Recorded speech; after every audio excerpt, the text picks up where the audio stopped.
It always comes to this.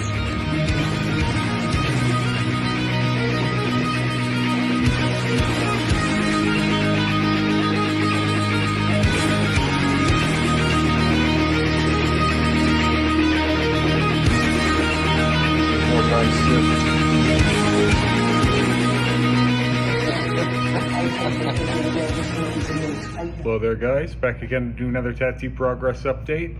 Where I last left off, I showed off the color work on my eye and the little highlights and all that stuff with Terry.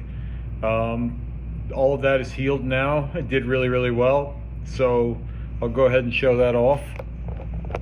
So hopefully that shows it. I'm using the back facing camera, so it's a little bit harder to see where I'm at here, but thought I'd give this a shot today. Definitely a little less intuitive, but you know, if it works, it will provide a more accurate representation of my tattoo work. Here you can see how the sides and front are healing up. All the red and purple and blue that we did, again that being Power Blue, Blackberry Purple, and Red Nebula, or Nebula Red by Fusion. All the inks we use here at the shop are Fusion based. As you can see, this pattern in the eye here, the portal structure, it will need to be done again, but overall it looks better than it did the first time. And again, this was fresh black that we were covering, so whenever you're covering fresh black, it's going to take more passes, and you just have to be a little more diligent or disciplined with it, but it can be done. So yeah, otherwise the little highlights we put in did pretty good. I think that when we go to touch this up, we'll probably just quickly touch those up as well. As the whole session only took like maybe 20 minutes, half an hour anyway, so it's not like it was anything crazy. Obviously I also had another session with Rick, so we did all this color in here. I told Rick this session, the thing that was bothering me the most was this spot right in here on the near the inner bicep, just facing outward. So the only thing I really cared that we did was this, and we had a decent session, so we did about 3 hours, and we did all this down here as well. Again, I'm hoping I'm showing that off accurately. I'm not used to using the back facing camera for this, but after setting up for an interview with Lily Lou, I decided that I would give it a shot. On that note, hopefully Lily Lou and I can make that interview work out. There were some technical difficulties, as there always seems to be whenever we're doing things like this. It can never go off without a hitch. Just maybe the case that I should be doing this stuff more often, and then it would be a little less problematic when I choose to. With that said,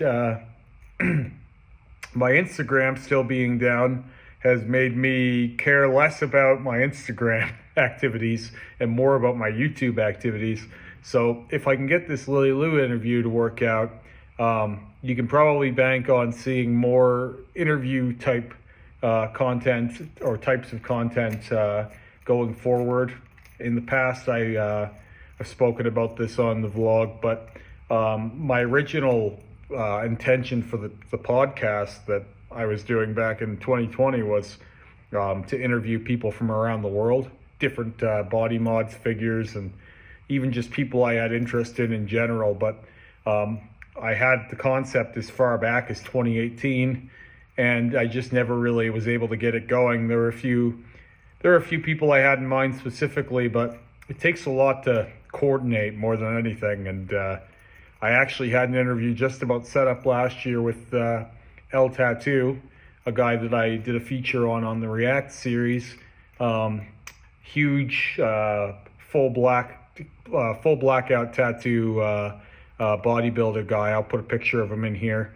But he speaks Russian and only a little bit of English, so we would have needed to have a translator on hand for it.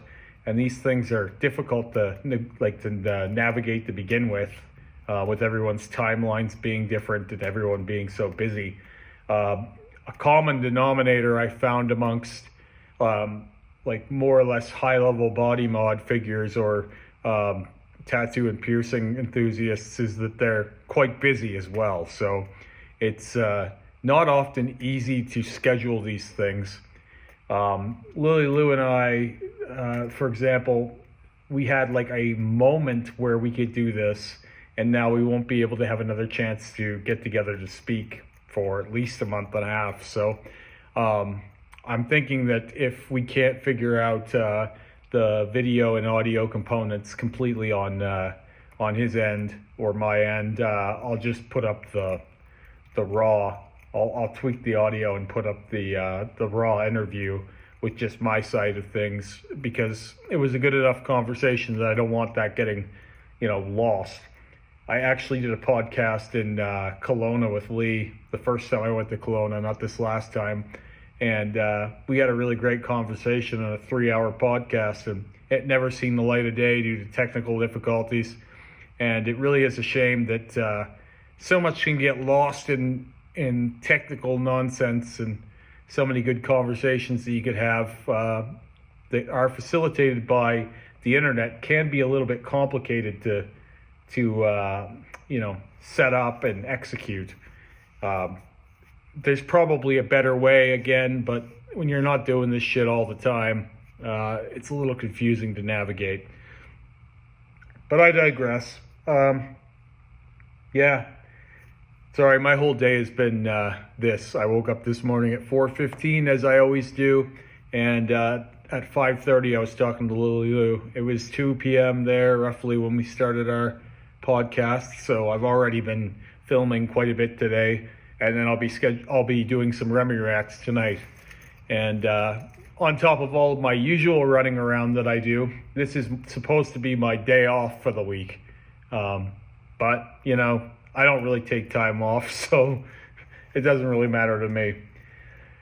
I mentioned last week that Rick and I skipped a session, so he wanted to make sure to make this a good session.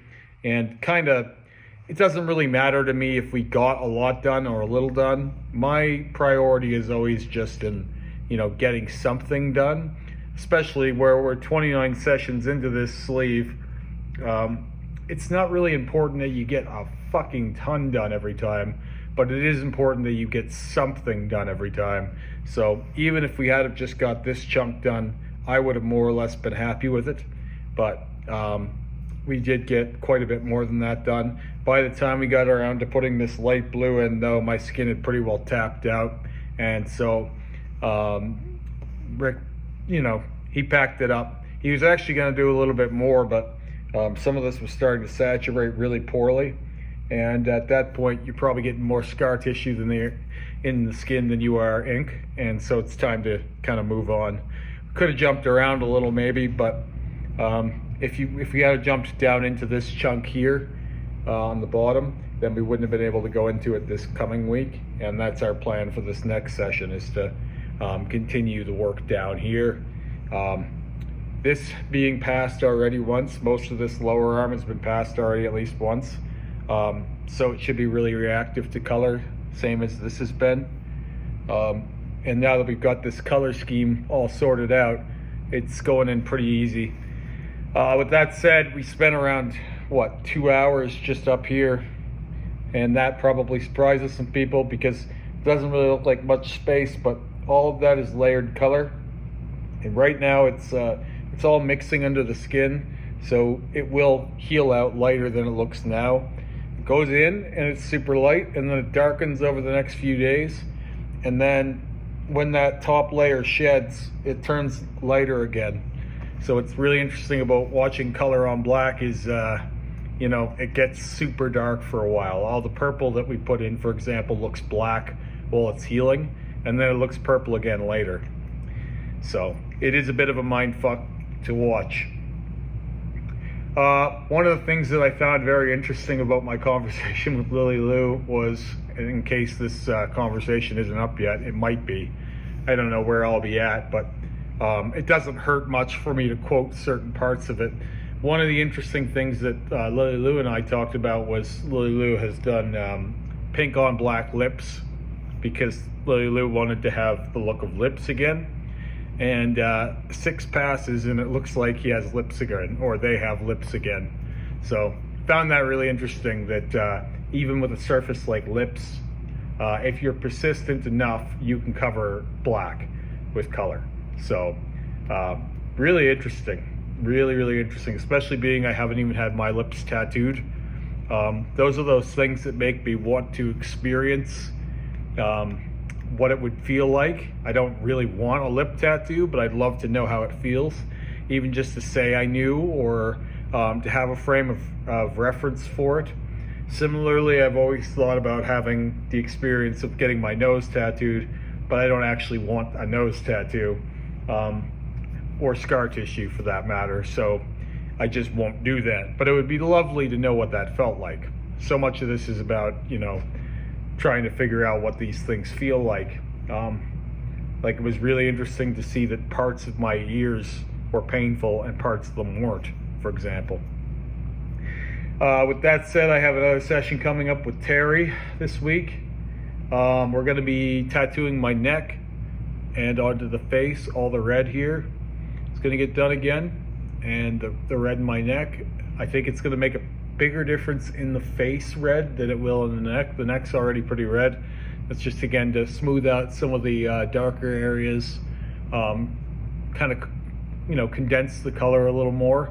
And we're also, while we're there, we're going to be touching up my earlobes. Most of this stuff in here is perfectly good, so we probably won't need to tattoo any of this. But I do think I'm going to tattoo a little bit more on the tops of my ears here. I don't even think I'm going to have to take the jewelry out. I talked to Terry about it, and he thinks it might actually help to leave them in. We'll see. If it ends up being harder to tattoo with the jewelry in, then I'll take them out. But I actually think it might be easier because it does stretch the tissue, whereas when my earrings aren't in, the tissue deflates. So it'll be an interesting experience nonetheless, and I'll be sure to be telling you guys all about it. With that said, yeah, I think I've only got, 2, 3, 4, maybe 4 or 5 more sessions left this year. So it's been a very busy year. I've got a lot done. Here we are, the middle of December, and I'll be getting tattooed twice over my Christmas break, but I won't have any appointments with Terry. I have probably another 14 sessions left with Terry, and I have a loose idea of what all of those are going to be. Got to try and make them all very impactful. I know for sure I want to do another session on, I'll show this off. I want to do a session on the eye. Not the eye, the teeth around the eye. So I'm thinking of trying to darken the teeth and sharpen them. They definitely need to be relined, but I also want to try and get rid of this yellow again. I've been trying to get rid of this yellow on and off for years. They've been covered with white and opaques already. White more than once, if I recall. And this time I think we're going to try some gray wash just over the yellow in them to try and get rid of that yellow tone. There is no negative space in these. For anyone who thinks that's negative space, there's nothing like that anywhere on my body, really. So, yeah, I'm just gonna kind of see if some gray wash can maybe take that yellow out, but it's been pretty fucking difficult to reckon with, and the yellow always seems to like to peek out, so I've been waiting to kind of get the plan before I go to that. And I think that the best idea will be to try some gray wash over it, but I don't want them too dark though. This is a thing, like part of the reason why I haven't touched the teeth in a while is because I don't want to make them so dark. I don't want them being pitch black or anything, but I do think they need to be darker to give them a little more weight in the overall composition. With that said, with anything else that I change, there's always a risk that you make things worse. But there's no going back, so if I want to do this, I'm just going to do it and see where that takes me.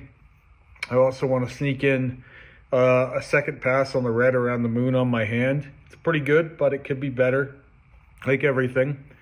And then I've got a session coming up next week where we're going to be making some additions to my sleeve, the rose sleeve. And those additions will carry on throughout most of the red on my upper body. All of the red velvet will be getting one final tweak all before I'm done with Terry. And I think people are really going to like it, and it's going to do a lot to build the themes of the rose sleeve and the more horror vibe together a bit. So I'm not going to explain what I mean by that. You'll just have to wait and see. I'm never going to show my hand because, you know, if for whatever reason I don't end up doing that next week, I don't want anybody coming after me. I never want to be the Black Alien Project where he's been talking about removing his legs for years and he hasn't removed his legs yet. Yeah, I'd always rather, you know, under promise, over deliver as a lifestyle, you know. The minute you say something about something, people will be asking you, when are you going to do it? When are you going to do it? When are you going to do it? And I'm an all things in good time sort of guy. So anyway, I'll show up this sleeve one more time here. Next week, we're hopefully going to be getting back into my elbow. My elbow, the lines and some of the shading we did on the top of it, it took a little longer to heal. So I just have such dry, callousy elbows that it's really hard to saturate them. Even on this one, like it's in there, but you still see that shine. That's not unsaturated skin, that's callus. So many people think that that shiny spot on your elbow is unsaturated, but I've got a picture I'll put in here of a elbow that hood tattooed, and it still has that shine. You can't get rid of that callus layer.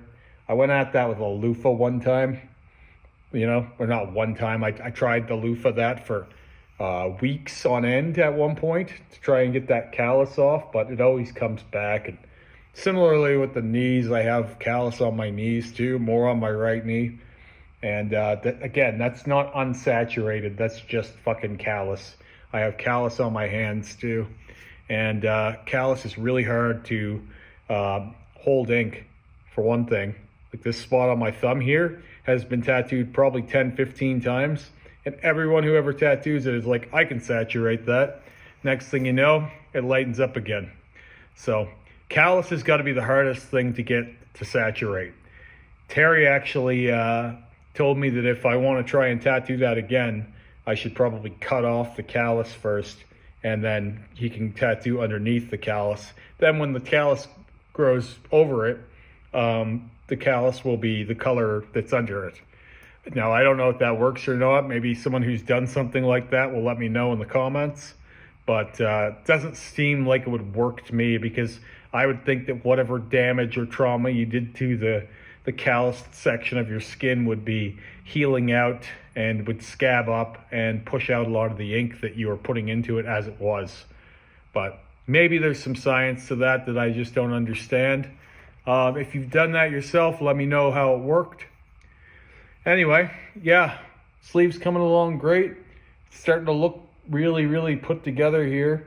I think when we get the next couple sessions and we have this whole area around the same level, and we're just working on the inner stuff, I think that's going to be a lot better. I think a lot of people are going to really love this sleeve, and I think that it will eventually become more clear and prominent than the rose sleeve is. But this is the long game, where the rose sleeve took very little time comparatively. The rose sleeve having been finished in 10 sessions, and we've done 13 on it just to change some things. Where this one is, like I've said a million times, between 60 and 80 sessions before I would call it done. I could even see doing 100 sessions on this sleeve by the time we're done. But I have really high expectations of it too, so those won't be for no reason. Anyway, I'll talk to you guys again soon. Have a great day.